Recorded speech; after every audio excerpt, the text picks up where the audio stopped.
This video was brought to you by Brilliant. Recently, there's been some speculation that the world's richest man is considering purchasing the world's biggest media company. Could Elon Musk actually be looking into buying Disney? And even if he wanted to, could he afford it?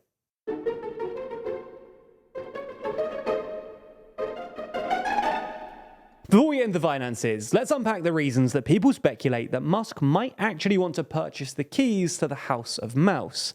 And there are three main clues: his comments, his tweets, and his lawsuits. A couple of weeks ago, at the premiere of a movie called Lola, he was asked by a reporter, "So what brings you to the Lola Carpet?" I'm just here with friends, thinking about companies to acquire. Whoa. Now, the implication that some have taken from this is that he's talking about buying a movie studio, maybe even Disney. To be fair, that suggestion is lent some credence when you examine that video more closely, because who stood behind him other than Nelson Peltz? Now, if you watched our recent video on Disney's plan to turn itself around, you'll know exactly who Peltz is. He's an activist investor currently fighting with Disney in order to gain more control of the company and even a board seat.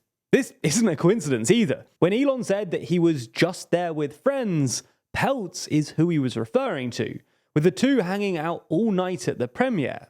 The premiere, by the way, of Peltz's daughter's movie. Okay, so this sounds a bit conspiratorial, right? Elon's friends with a guy who's currently fighting with Disney, and he makes a potentially joking comment about an acquisition. We need more evidence than that. Well, for a while now, complaining about wokeness and the progressive left has been pretty standard fodder for Musk's Twitter account.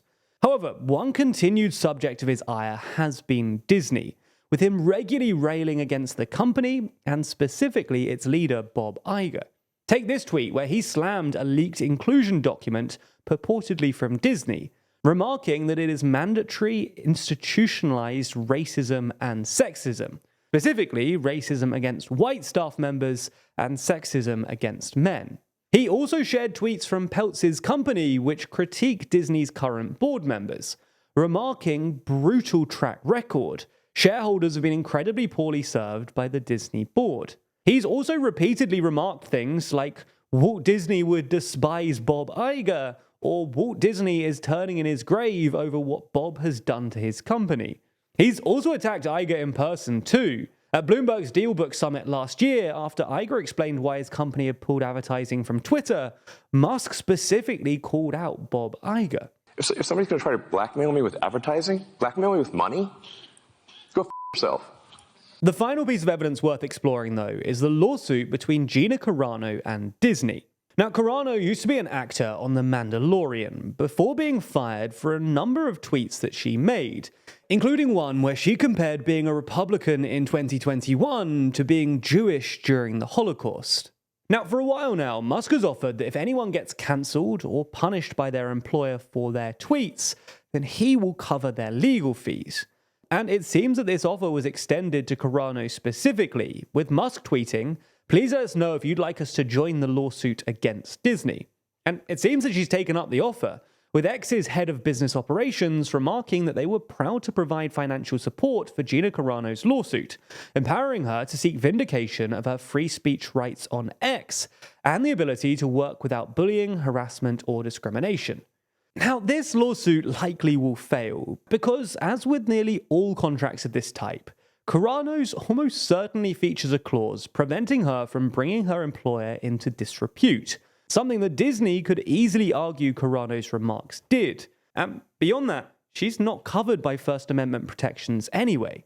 Regardless, to some, this is yet another data point suggesting that Elon has an interest in the company, that his track record for critiquing Disney, accusing Iger of destroying it, and actively supporting those trying to pull Iger down, both in the boardroom and in the courtroom.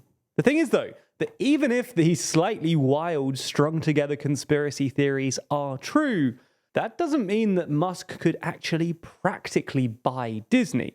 Sure, Musk could orchestrate some sort of complex hostile takeover of the company, but Disney's board and stakeholders would likely resist any kind of Musk takeover, which would almost certainly make the proposed acquisition not only more expensive, but vastly more complex. The money is likely the bigger issue here too, though. Musk might be the richest man in the world, but he's still got limits.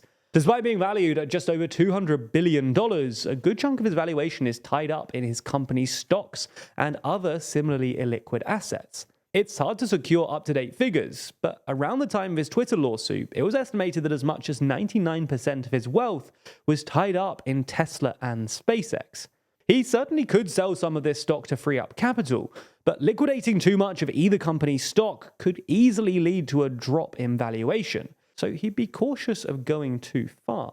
And considering that Disney is currently valued at $204.7 billion, that could make his life difficult. Now, he obviously wouldn't go it alone anyway. Like with the acquisition of Twitter, he'd get help. In fact, when it came to the Twitter purchase, only just under half of the money came in the form of cash from Musk. The remainder came from bank loans, subordinated debt, bank loans for Musk personally, secured by $62.5 billion worth of Tesla stock, and over $7 billion from 19 independent investors.